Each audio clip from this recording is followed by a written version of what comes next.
So we're going to dive right into it, and we're going to do a roll call, starting with Carrie. Carrie Benvenuti, Mortgage Architects. Great. David Somerville from Capital Wealth Management. We're in the wealth and estate planning practice. Robert Greatrix. I'm a partner with Wilton Whitehill. We're a CPA firm in North End, Niagara Falls. Thanks, guys. And obviously, I am Charles Plant, and I am the elder millennial realtor. That's what I'm coining myself as moving forward.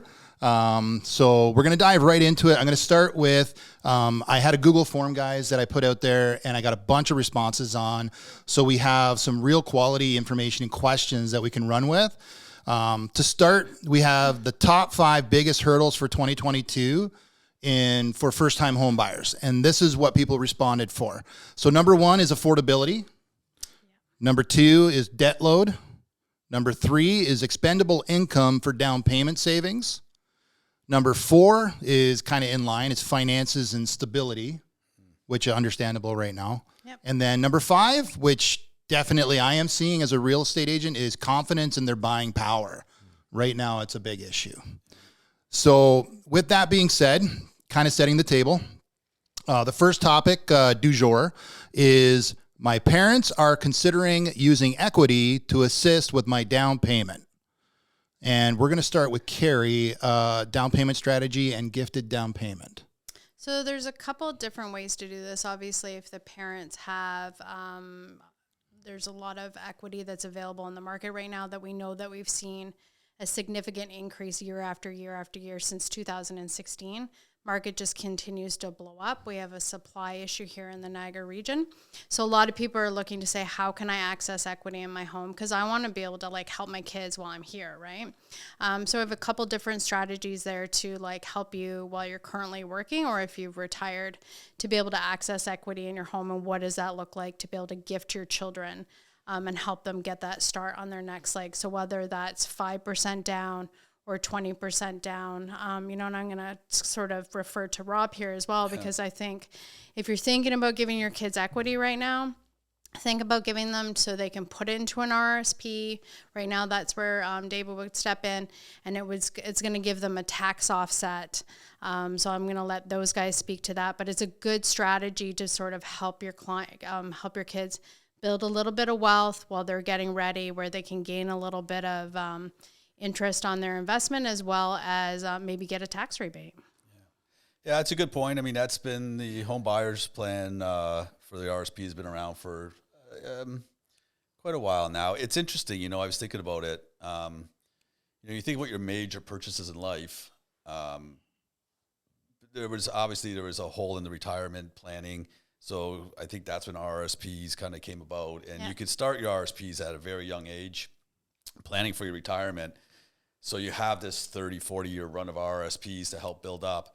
Then education costs at some point got a little out of hand. So there was a bunch of products developed, but then the RESPs were really the main product. Again, a lot of parents started that when kids were young, ran that for 20 some odd years in order to build up the funding for the kids' education. Well, now we're faced with this housing market. Shortage, where's the 20-year product that is that going to come out? Is someone looking at something where a government initiative where there can be a 20-year plan to give kids enough to get into the housing markets? Because even the home buyers plan, you think that was $30,000. I think it started at $30,000 or $25,000. Now it's $35,000. Well, those numbers were all created when houses were a couple $100,000, right? Yep. And now look at where they are, and now we're at $35,000. It seems like almost like a drop in a bucket, but it's probably one of the better things out there.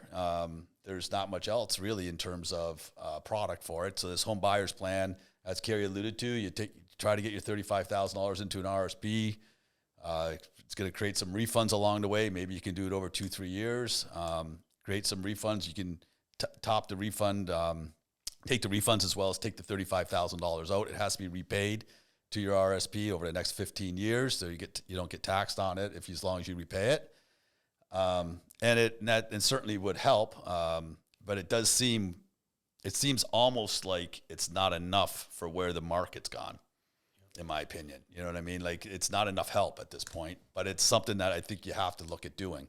Well, I think, just to kind of jump in here real quick, I think Yeah, the home buyer's plan makes some sense, like you said, Rob. I mean, Yeah. 15, 20 years ago, you could buy a house for $150,000. But the one thing I would say about the home buyer's plan is make sure before you rush down to the bank or rush down somewhere and make that deposit, obviously tax rates are important. You don't want to buy it. Your son or daughter makes $12,000 a year, doesn't pay any tax. Yeah. You decide to give your kid $20,000. He buys an RSP. Well, what are you getting that deduction against? Yeah, right? no, that's right. You can carry it forward.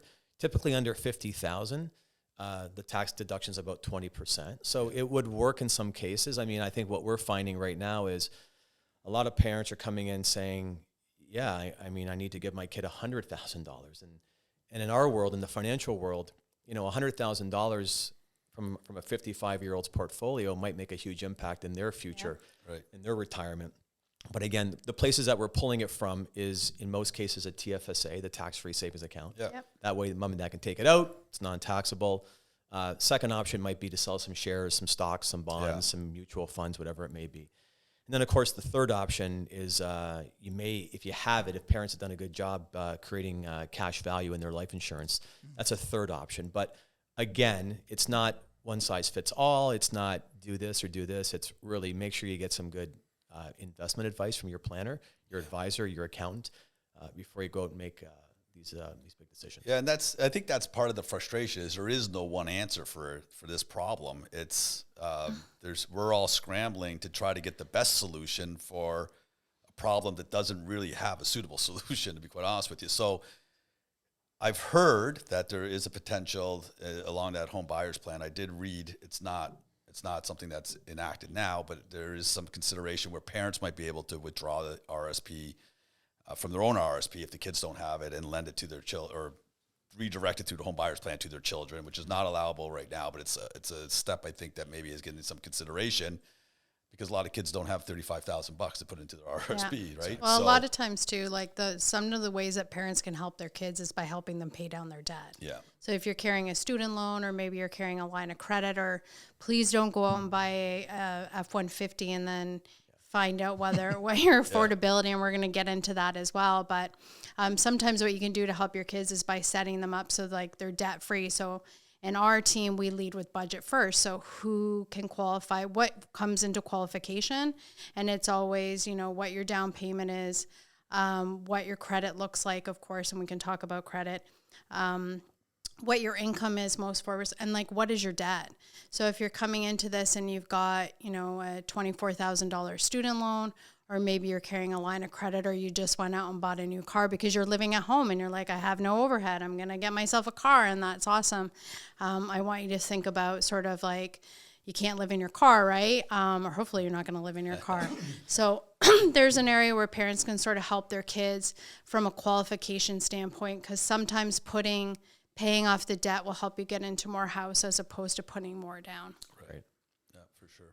Or increase the value, which is something that I had a client recently that we dealt with together, and we experienced that specifically with them, where it was a small amount that was really left owing on a vehicle. And that made all of the difference for them to go from they were just under that spot they needed to get into their first home, and getting that cleared up, just taking care of that one small thing gave them that boost that they needed just to get there so that we could get them into where they needed. Yeah. And we were able to pay. It was a small car balance. I think it was, I want to say it was, Like 3 it or was 4? I think it was under 3. Yeah, it was around the $2,000 like mark, that, yeah. but the monthly payment was around $500. So just paying that off and pulling that away from the down payment allowed them to make the jump literally from like below the 400,000 point to over the $400,000 mark, which like helps them get into a lot more spread of a Carrie, home. can I ask you a question? Do you find that when a person comes in to qualify for a mortgage, or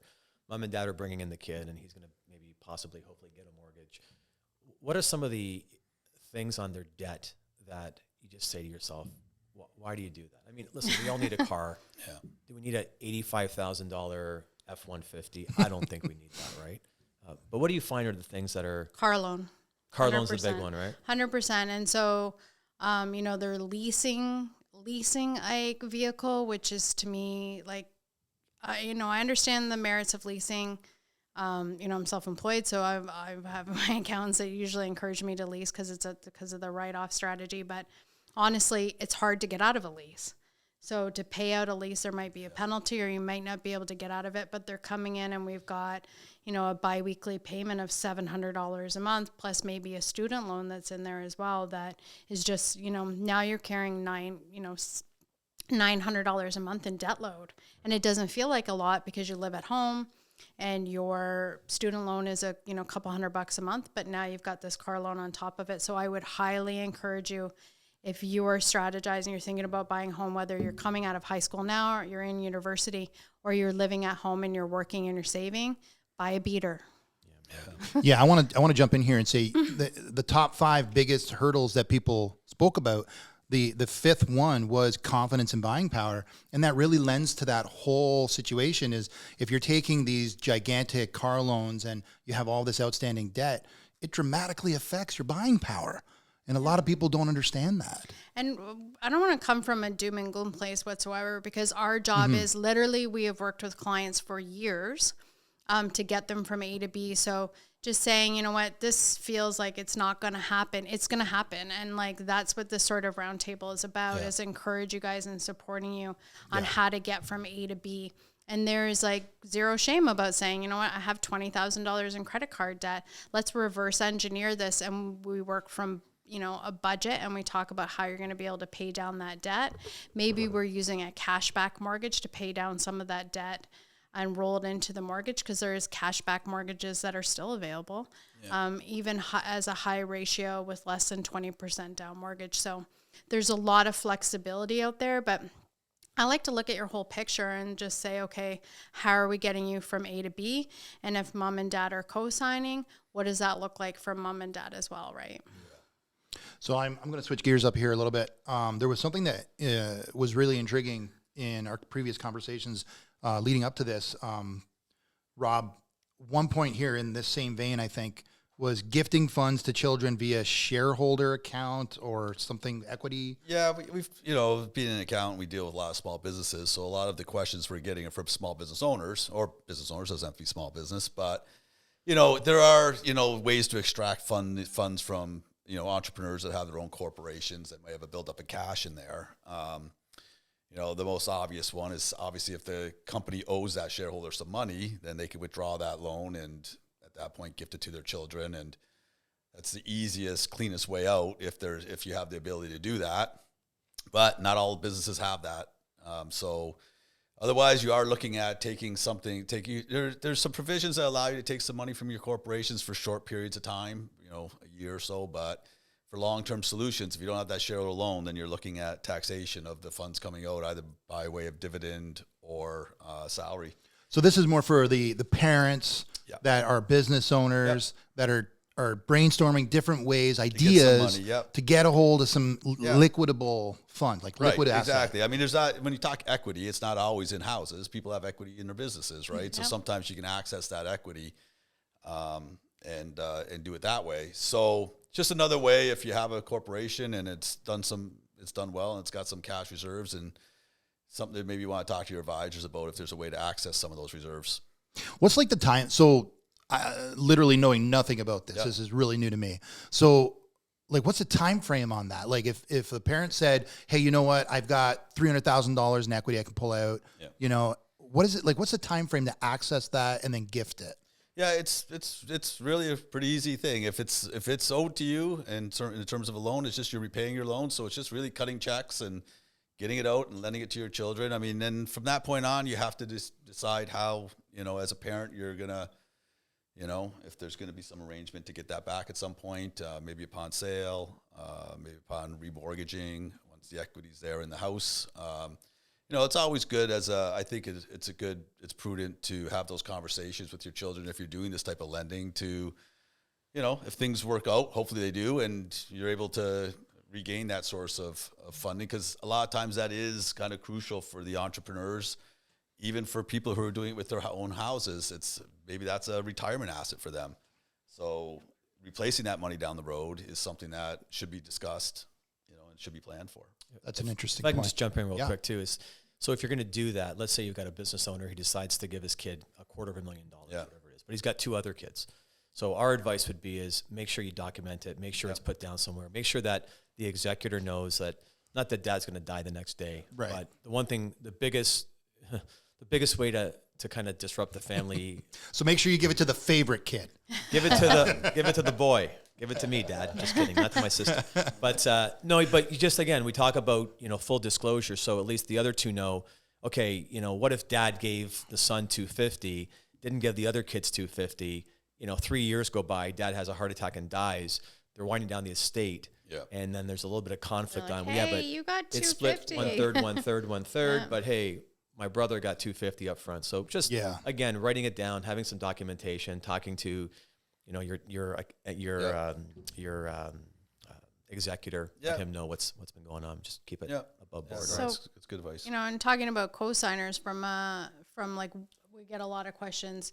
What does that look like? What's the obligation for me from a co-signing perspective? So that's a common question that comes up because there's this misconception that parents are going to be on the mortgage forever, which seems overwhelming. So I think the number one thing that parents need to know that once that equity is built up and maybe the kids are sort of starting out in a start-out position within the company that they're with, and there's growth opportunity there as far as income. We know kids typically aren't, hopefully not going to be earning the same amount of money, 5 years later. Yeah. We can then remove the parents from title when we go to renew the mortgage. So it gets just treated as a title transfer.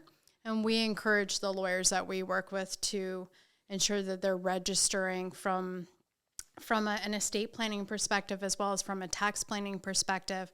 We're registering the kids at 99%, mostly so we can take advantage of the first-time home buyers' lands transfer tax credit, which Charlie can actually talk about as well. But and that we're mitigating any capital gains. Yeah, that's a good point. I mean, it's a little tricky out there right now in the world of buying and selling homes. I think CRA's got their eye on some of these transactions just because purely the volume of the transactions and the dollar values have just gone up so dramatically in the last number of years. It's obviously something they want to see. So you've heard with the COVID and the debt that we're taking on as a country and potential taxation issues that could arise from this. One of the things is they are looking, I think, at principal residences, and maybe there's going to be something there. Hopefully not. That's been probably the best tax break. Well, it's the best tax break as Canadians that we have, so we hope to protect that.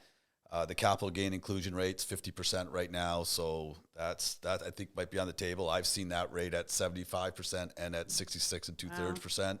So that's something they've done in the past. So they have raised that rate in the past. They've toggled that rate in the past up or down. So that I think is probably on the table. I gotta think that capital gain rate might more than likely will go up at some point, and parents putting themselves on the deeds when you already own a home, you only allow one principal residence.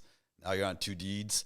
As Carrie alluded to, there's ways that you just be very careful with it. Yeah, to mitigate it, because you don't want to convert what would be a tax-free transaction under the principal residence deduction to a taxable transaction because there's a parent on the deed. So it's got to be done. It's got to be done with proper advice. I'm sure from an estate planning perspective, that sort of falls into as well, right? Because what we want to show is that that there's no, we've got a bare trust agreement in place, and that we can we can show and support the fact that the property was covered by these kids. Yeah, and that that's a good idea. The kids have been carrying the cost from it, and there's no beneficial ownership to the parents, right? So.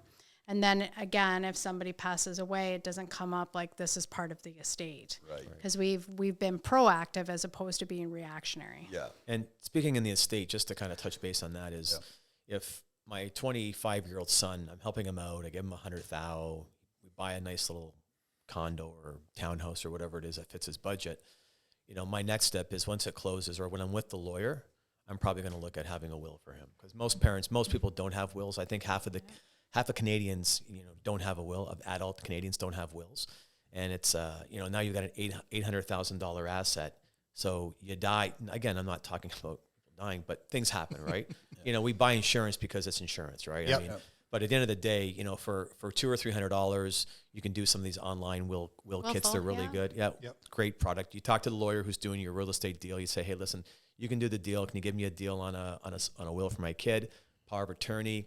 God forbid something happens to your child, that's not going to be stuck in limbo, and you've got an executor, and just for a few $100, it's Well, and maybe you could talk about this a little bit as well, because if we have, boyfriend, girlfriend buying a house together and mom and dad are gifting, 50,000, 30,000, 20,000, whatever it is, they're really essentially, although, we know things go sideways, they're really just giving it to their child. So what happens in that respect where they're like, okay, I've given my child this equity that's in the property, but both, partners are contributing equally to the home.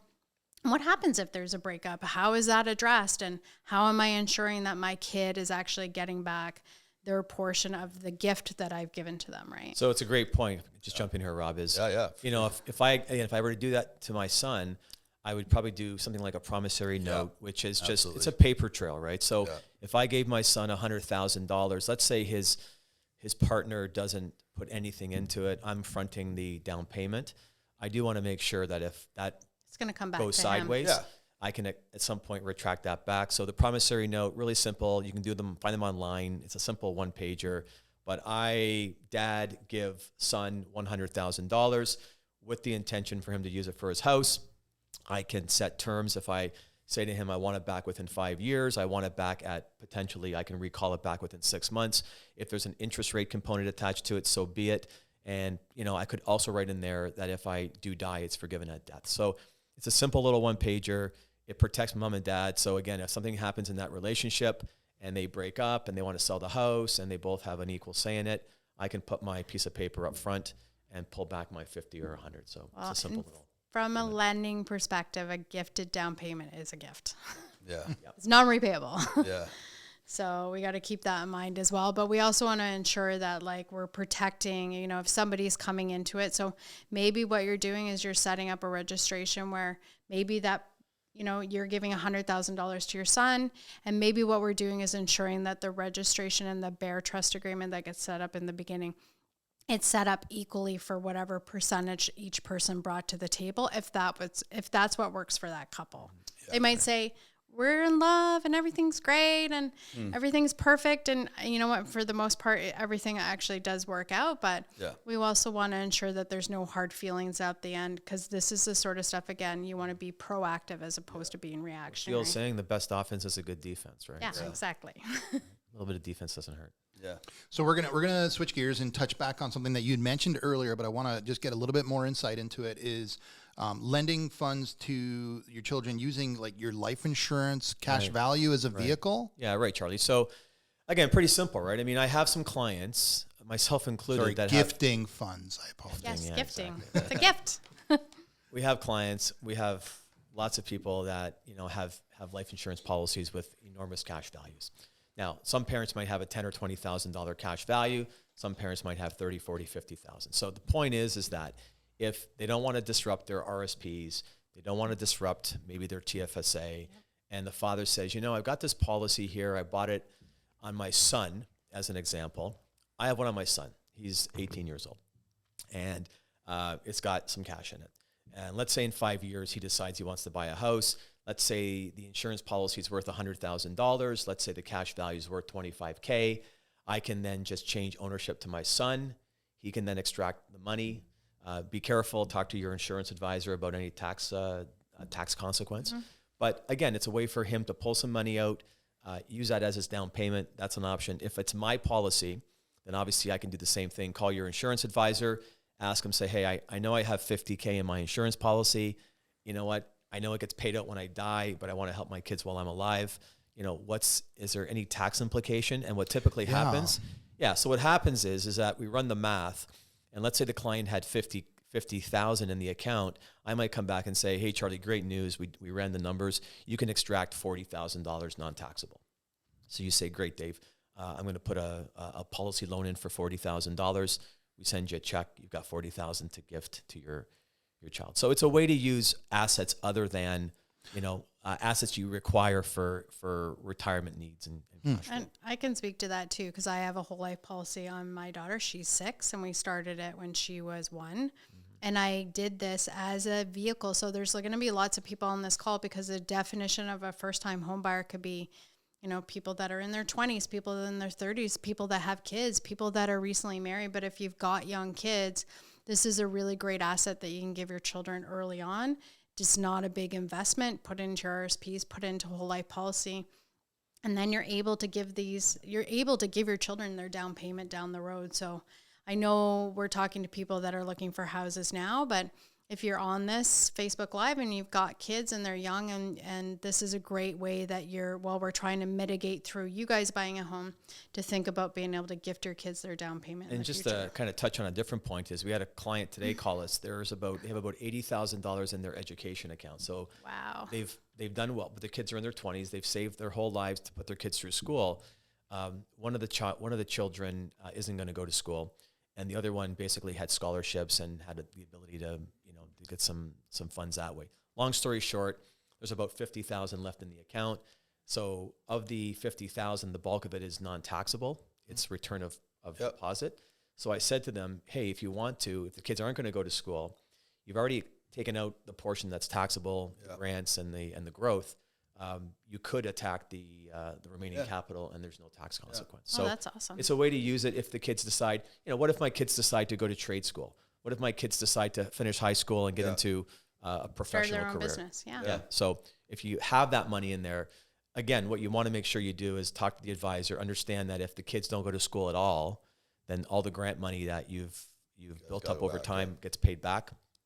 The growth in the portfolio is taxable, but the money you put in, the initial deposits, are all non-taxable. So very cool. But it's an interesting, Carrie, like as you would say that, like you think about what you did, and you created your own product for your child to buy a home when she was 1 year old. That's what I think as a new parent, for any new parents out there, I think that's got to be it's now, what used to be a short-term thing is now a long-term thing. You have to, when you start having children, you have to start thinking about, developing some sort of plan for them, because I don't see the market. I don't know. I don't see the market going the other way, at least not to the extent that it was, or where it was when we were into the market. Right. So it's I think that's the difference now, is it is long-term planning now. So as someone who has had a mortgage in the past, but does not currently have one, can I qualify as a first-time home buyer again? So I'm assuming this person that's had a mortgage was actually on title. So that's first and foremost. So if you've had a mortgage, maybe you co-signed for your brother. That's different than actually having been on title of a home and being technically that would be a co-sign or a guarantor.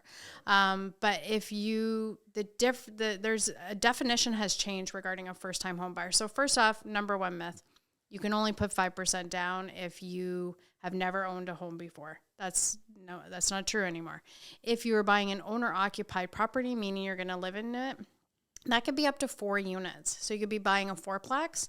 You're living in it. It's an insured mortgage. It falls under the $1 million category. Hopefully you can buy a fourplex under $1 million. That means that it meets the insurer's guidelines. You can put 5% down on a purchase like that. So 5% down on the first $500,000, and then 10% on anything above that. Okay. Regarding the RSPs. I want to stop. That's interesting, because for a lot of people, that could be a vehicle for them to get into a home by having other opportunities to make income. Right, absolutely. So anything that's, we have a lot of people that are buying properties where maybe there's something downstairs. So it has to be rentable at the time, has to have a separate suite, it has to be a suite itself, has to have a kitchen. Right. Legally, right. Or grandfathered. So there's lots of places in Welland where we've got some basement units which have been there for a really long time. But regarding accessing your RSPs, you could be coming out of a matrimonial breakup, and then you would be considered under that one time, and Rob will be able to speak to that, as a first-time home buyer again, where you can access your RSP under that plan, and you can actually pull those funds out as a one-time use to be able to purchase your home, because they're giving you a break, and they changed that a few years ago. Yeah, I was going to say that's relatively new. But yes, there is a provision under breakup that you can reestablish that. Yeah, and again, if you're maybe the only time that you can treat a purchase, speaking about matrimonial breakups, is, as a refinance, so we can do a matrimonial buyout that actually gets treated as a high ratio purchase, meaning that there's only 5% of the equity left in the property to be able to help maybe buy your spouse out. And then your spouse can actually use the equity from that home and their RSPs to then be a first-time home buyer again as well. So there's lots of strategies out there, and I know we're throwing a lot of information at you guys. Yeah. And that's why you kind of get together with us on a one-on-one and we hash it out. Yeah, I think I want to just back up a little bit so that we can get clarity on what the first-time home buyers plan actually is, because a lot of people don't really understand how it works. And if there's like a government program, is it separate than an RSP program? How does it all work together? Well, I think there's a lot of misunderstanding around that. I'm going to let these guys talk about the RRSP portion because that's definitely their expertise. If we're talking about CMHC's first-time home buyers plan, don't even get me started on it. It's sorry if anybody from CMHC is on this call. It's garbage plan. It's a shared equity plan that the government rolled out. We were hoping as an industry that they would roll out a 30-year amortization for first-time home buyers for the first 5 years. That would really help people get into more home. I have not seen, out of the GTA, people don't qualify for this. So I can break it down for you. It's not a program that we utilize a lot because the government is then a partner within your home, and the 5% that they lend you, they see an appreciation on that as well. So Charlie, just to try to jump in on that, on the RSP side of it, right? So let's assume that, and by the way, the generation that we're talking about, this 20 to 35 group, what we're finding in our practice is the investment vehicle of choice is cryptocurrency. Yeah. Oh, jeez. That's That's another day. That's another That's a round whole table. different. Yeah, that would be a really good show. We can make a compelling case. yeah. Bitcoin is different. But here's my point, right? Let's say a guy I'm talking to a client today. Let's say he's got 30. He put 10 or 15,000 into cryptocurrency. It's in his RSP. For some reason, he's buying it through a trading account. The cryptocurrency goes up to 40K or 35K, and he comes in and he says, "Yeah, I'm looking at buying a house. My dad's helping me look for something. I'm going to be using my RSPs." Yeah, great, perfect, right? My advice would be: is the minute you sign the deal and the house is firmed up and it's closed, sell your crypto, sell your stocks, sell your bonds.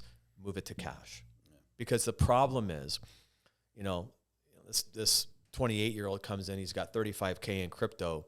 Today, he's got 25K in crypto tomorrow, and then he's got 5K in crypto. Yeah, exactly. So once you make the commitment, liquidate it, be safe, secure it. If I can tell you a quick little story, long story short myself, when I bought my building about 14 years ago, I had a bunch of dough sitting in the stock market. And I said to myself, the minute I firm this deal up, the minute it's on paper and it's firmed up, I'm selling my position. So that's the prudent thing to do. So I always follow the prudent investment style, right? So I sold it. Long story short, 4 months later, I take ownership of the house, the building. I end up going back into my notes to see what the stock price was at the time as opposed to what it was today. And it would have been about a $7,000 loss. Now, it's not that big of a deal, but 7,000 is 7,000. Now, if it had gone up 7,000, I might have kicked myself, but it wouldn't affect me buying the house. I was already set to go. Yeah. But if you have RSPs with your broker, with your advisor, with the bank, whatever it's invested in, great, continue down that path. But when you do firm the house up, I would suggest that you convert to cash, move your stocks into cash, bite the bullet, wait 2-3 months to close. At least you're going to walk into the lawyer's office with a check, and it's not going to be minus 10-15%. And if you're using cryptocurrency for your down payment, please come and talk to me first because lenders hate to track this stuff. Yeah. And you have to have a 90-day history on all investments. So a lot of times I'll be bothering your investor because I'm going to need a 90-day history to prove and track that down payment because there's a lot of money laundering that happens through cryptocurrency. So the lenders are hyper aware of that. That's a vehicle that a lot of people use to launder money. So they actually don't love that for down payment. So we definitely need to strategize and make sure that we are, again, being proactive to be able to look at what you're using for your down payment and then strategize. So we're properly showing the lenders on where that money came from. So I want to jump in here just because I want to make a few points on this. So from experience and from what we see with how fast this market's moving. Okay, so one, get your approval and everything done first. Yes. So that it's set, because the time that it takes to get all of that paperwork done and get it in place, you could lose what you're trying to get. It could happen. And because of that, and this is a situation that we had dealt with, or I had dealt with last year with buyers, is they had their deposit, or excuse me, their down payment locked up in cryptocurrency. And because of the time it took for them to liquidate that, we ended up losing a deal because we couldn't get the money out to provide the deposit that was necessary to make the offer. The time frame didn't work. So I had to advise them at that time, look, I know that you're going to be losing some money on investment possibly with this, but we're in the process of trying to find you a house right now, and that's the most important thing to you. So you need to make a decision. Do you want to buy a house? And if you do, you need to get that money. You need to have access to it. Because Charlie will tell you the deposit on offers aren't $5,000 or $2,500 anymore. They're $10,000. And if you're in a competitive situation, sometimes you're going to want to put $20,000 deposit on offer. Oh, and you need to be speaking to the other professionals in your life on when do you access that money. And that even goes back to even Simply Financial. If you've got a Simply Financial account, kudos to you. I know you're trying to save the fees, but it takes 2 or 3 days to be able to get that money out of a Simply account. Yeah. So you want to be able to sort of keep that in mind to say, okay, I'm in a competitive situation. The deposit on offer is due 24 hours after it's accepted. How am I going to get access to that money? And I saw that problem over the holiday season where a client needed to access their funds from Simply Financial.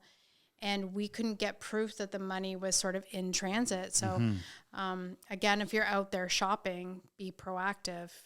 Well, I think it all goes to have your ducks in a row, right? I mean, I think now people in the market, I mean, I'm not a real estate guy, but if certainly feels that you need to be ready to pull the trigger and you got to be quick about it. And anything that's going to delay that, the potential, there's other options for these people selling homes. They're going to have other people at the, waiting to jump in, right? So you got to be ready right to roll. now. Yeah, when you're ready to roll. absolutely. You got to be ready to roll, right? Yeah, you can really right now you can really tell the difference between somebody who is just doing it as a secondary income or for fun, and somebody who is a real elite professional at it. Because the elite professionals, like the team that I'm on, for example, top 2.3% in the Niagara region. Shout out to Andrew Perry, team leader. One of the best in the industry. And the reason why I joined this team, because I wanted to be with people who were absolutely at that elite level so that I knew exactly how we were supposed to do this to make sure that my clients could win. Right? Because I was trying to do it on my own and trying to figure it out. And there's so much information that you need to have. And you need to be doing so many things right at the beginning and through the process. So absolutely, if you don't have all your ducks in a row right when you're going in, you don't have a shot. So that comes like, okay, where's my down payment coming from? I'm going to strategize. I'm going to talk to my financial planner. I'm going to talk to my accountant. I'm going to talk to my parents. I'm going to get pre-approved and not some garbage pre-approval where you're online 60 seconds. And what do I qualify for? And that's not going to hold any water. So you need to come to a professional. Like on my team, we fully underwrite your file and review all your documents and take a look at your down payment so we know where it's coming from. And talk to your co-signers, and we have all of our ducks in a row, and we are ready to pull the trigger when you guys are, when you get that winning bid, right? Coming back to the co-signer, making that comment, I was thinking about this earlier when we were speaking about it briefly. We're even dealing with it right now in the office. We have a listing that's coming up, and it's a father-daughter selling a property. And she bought it, I believe, just a couple of years ago. You can't really disclose too much, but and it's right in that perfect situation where it was the father helped to get the first sale, and now there's so much equity there that they built up that she's not going to need that assistance in the second purchase. Right, the equity was there, and now she has that vehicle necessary to branch out and do it on her own and make that transition. And I'm sure, like, as a real estate professional, like, I am coaching people. I know you want to buy North End St. Catharines, or you want to buy, I get it, trust me. But sometimes what you're gonna want to do is like look outside of those areas, and maybe you're buying in Fort Erie this year, or maybe you're buying in Fort Erie for 2 years or 3 years. And then we're taking a look at it, and you're talking to your accountant, you're talking to your investment advisor, and maybe what we're doing is we're pulling the equity out, and now this is a rental. And then you start to build some wealth there, right? And you're pulling the equity out to now buy that property in St. Catharines. So sometimes your first property is a semi in Fort Erie, and that's okay. And that's how you get into the market. So I know there's a lot of frustration here. I have buyers that are missing out 10, 15, 20. It's just stay in it for the long haul because the market is not going down. We have a supply issue. So last topic, unless you guys have something to add there. So last topic on the first-time home buyer is something that is commonly overlooked, I'm finding, is the ability for first-time home buyers to get into pre-construction, because right now we're seeing pre-construction is being used as an equity vehicle, right, a wealth building vehicle, but also a lot of the short-term builds that are popping up, if you're renting or if you're still living with your parents, you're in that prime opportunity to get into a pre-construction because you don't have a mortgage. You're not trying to bridge a mortgage. You're not trying to do any of the fancy footwork. You have an opportunity to do the things necessary to get into your first home as long as you can afford it. 100%. So if you're looking at pre-construction, first off, you want to be able to take a look at a few different things because life happens during these pre-construction. So, if you're looking at a condo, say in Toronto, and you're like, I'm going to get in on the ground floor, which is amazing. First off, can you make all of the builder deposits that are required to be made? What's the strategy for that? Secondly, if life happens and you need to assign the sale, can you assign the sale if you need to get out of it? Yep. And then lastly, what is that going to look like for you down the road? Are you going to be quitting your job when it comes to close, or maybe you've lost your job and what is our plan B? So we want to talk to you about the risks that are involved. Pre-construction is a great way to sort of build up some equity, but what are the risks involved in possibly entering into that, and what is our plan B? Because there's always a plan B. We're not we represent major big 5 banks, all of the credit unions, private lender, monoline lenders. I don't want to bore you with all the, but we say we probably have 100 something lenders. I haven't looked at all of them, but we deal with primarily about 15, and then we specialize in alternative lending as well, just in case you get into the hot seat on a creative lending. Creative lending. Yeah. Did you have anything to add to that one? No, I appreciate that. I think your position, Carrie, allows you to do that. I mean, it allows you to get creative. You have different, you can access different markets. You can combine markets. So I've seen it firsthand. It works great. So sometimes with pre-construction, we can actually use the escalated value of the pre-construction valuation on the property as the current value, which it almost makes it into like a bit of a refi situation where you're able to sort of access that equity on close to be able to help towards your down payment. But again, you want to make sure that you're going to be able to hit those builder targets by making sure that you're making all of those deposits. Yeah, I would say, I think a lot of first-time home buyers, they just look past that opportunity because there is a lot involved. It's not a very simple cut and dry situation where I go online, I go to realtor.ca, I look at houses, I find 5 I like, I go look at them, I put an offer in. It doesn't work like that. There's a lot more meat to that bone, and it takes a lot more time and consultation, which is something I feel first-time home buyers are just looking past because it's a lot of work. Well, and there's a lot to be scared of. Yeah. It's not, they don't feel like they're knowledgeable enough to get into that space. And that's where a good team, and you might want to bring in a builder that sort of talks about sort of like that pre-construction model. Yeah. What that we've definitely thought about doing that. What that looks like, right? Yeah. And talking to them about, what the obligations are, and then having a really good realtor on your side that's going to be able to review that contract as well as a lawyer. I highly recommend that if you're going to be in pre-construction, that you're having a lawyer review the contract before you're waiving conditions. Absolutely. Yeah, good advice. Okay. Well, we have about 10 minutes left before we're going to shut it down. So we'll just open it up. We've covered all the questions. I guess the comment that I would like to make, we started with the 5 biggest hurdles. And in the 5 biggest hurdles, what we saw there's a few things that are not controllables, things that we have really no control over at our level, at a micro level. And then there's a few things that we do have control over. So affordability, there's very little that at our level we can really do to control the affordability of a home. That's kind of controlled by the market at this point. And it is a little bit, it's a lot going up. Let's be honest. It's going up fast. We're at about a 25%, 26% increase in the average value from December to January. Wow. Yeah, that's what we're seeing right now. So it is leap and bounds. In all types of homes or just single family dwellings. Okay. Yeah. Mainly bungalow style single family dwellings, but to get really granular. But yeah, we're seeing a big jump. And again, it's just a supply issue right now, right? Yeah. And the lockdown and all these different things that have kind of contributed to that. Rising interest rates. Yeah. So people, there's a lot of people into the market. There's a little bit of inventory. We will see a lot more inventory come up with the spring market next month. Yeah. So it will open up. We will see some things improve. we will see a bit of an inventory bump. So quick question. So you look at what's happening with inflation. There was a big announcement yesterday, Bank of Canada, mortgage rates and so on. Yeah.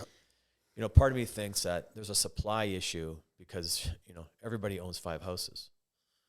You know what I'm saying? Like that's a bit of a, you know, real estate properties. I mean, it's cheap money. Cheap money's been there for the last 4, 5, 6 years. Yeah.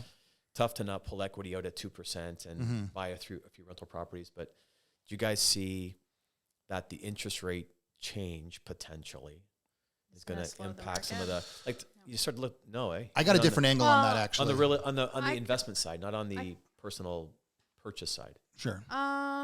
No, because the interest is tax deductible. So that's part of like, you know, one of the advantage. Variable rate is still crushing. Yeah. So a lot of my investors they buy with a 30-year variable rate mortgage, right? And then they're writing off the interest anyways. And that's just like a write-off to the income. So for me, I don't think that. I know a lot of people, you know, we saw very, very low rates in the beginning of the pandemic, and now rates are starting to rise a little bit. And everybody asks me, like, you know, where's my mortgage crystal ball? Where do I think the rates are going to go? But this is what I can tell you. When we saw the, like, you know, first sort of big boom in Niagara, rates were at, when the stress came in, they were at 3.5%. Yeah. So I have some of my, you know, 5-year renewals that are coming up, or they're renewing a little bit earlier because rates were at 3.5%, and people were still buying houses. Yeah. It's still below 5%, and you and I talked about this. Still cheap. Yeah. Gary, can I ask you again? I get to the point where's the affordability kick in here? Where I get it if you're a professional, you're a doctor, a dentist, a lawyer, you're a professional person, but you know this isn't Toronto with 6-figure paying jobs. I mean, casino incomes and factory incomes, and you know this is not a. I don't know, what's the average income in Niagara, 50 or 60,000? Yeah. But again, looking at homes that are $1 million, $1.2 million. Yeah. Not that that's an entry point for a person in their 20s, but maybe even the second house, you start looking at it going, wow, at what point is the affordability becoming for a rental, you mean?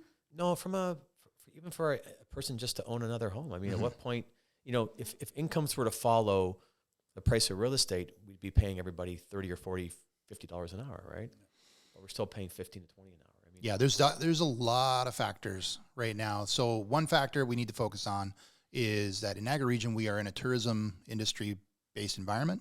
So what we have in Niagara is the latest report that I saw is we're at between 5 to 7% of the homes in Niagara are short-term rentals. That's actually a large number when you start to think about that. Those are basically vacant homes that are being rented out for people like on Airbnb and different companies like that, right? So that is it's a small part of it, but we have, all of these different smaller things that amount to a big problem, right? Yeah. So, that's one issue. We have a lot of people moving to Niagara because the quality of life here is incredible. Right. Let's just call it what it is. There's a lot of people, we get contact from Toronto realtors, Toronto people looking to move down here, trying to find homes down here, trying to work with us. You've got the work from home situation still rolling exactly. out, right? It's something that has been exacerbated by the pandemic is the realization that the Niagara region living in a place like Niagara is a fantastic thing if you can work from home. Mm-hmm. This is a great place to live. So instead of living in Toronto and having a $2.5 million mortgage on a 650 square foot condo, you can have a really nice property here for much less than that, right? And if you're working from home, you're working from home. Right. The quality of life here is fantastic. So we're seeing there's a lot of demand for our area, and that's a big issue. Then we have, another issue, like I said, with the Airbnb and the short-term rental situation. Then, there's many, many different issues. Mm-hmm. And we have an aging community in Niagara, right? But there's really nowhere for them to go right now. We don't have a lot of retirement buildings in the area. They're full. Most of them are full. Right. So there's just a lot of different issues that we have to deal with. And I don't want it to there's all these different things. There's inventory. There's a lot of inventory coming. We've been talking to builders that have been building units, and there's a lot of planned builds happening for Niagara. So there's going to be a lot of inventory coming to the market this coming summer. Something to really look forward to. But first-time home buyers are getting houses. They are winning bids. I can tell you guys that. Yes.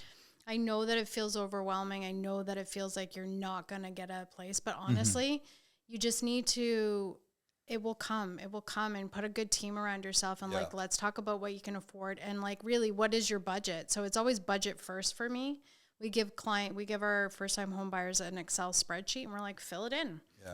Don't forget to add your Netflix account. Like, I don't want you living on goldfish crackers at the end of this. So we want to talk about what's affordable, but the average rental rent right now is more than what a mortgage is. Yeah. So, you know, if you've got good parents behind you that are going to co-sign, you've got some money saved up, get in touch with us, get in touch with a realtor and like, let's work through the numbers because I will work with you for years until you buy that first house, but not getting into the market, I think isn't an option that people should lead with. Like, I know it feels like the affordability is it, you know, but it's not going to go away. It's going to be there next year. So I agree with you, Karen. I mean, I think you just keep plugging away at it and be committed to it and work with good people and don't get discouraged by it, and you will get something that eventually you'll surprise that something will come. You'll say, it happened. People will win. You know, my daughter just won a successful bid on her property, and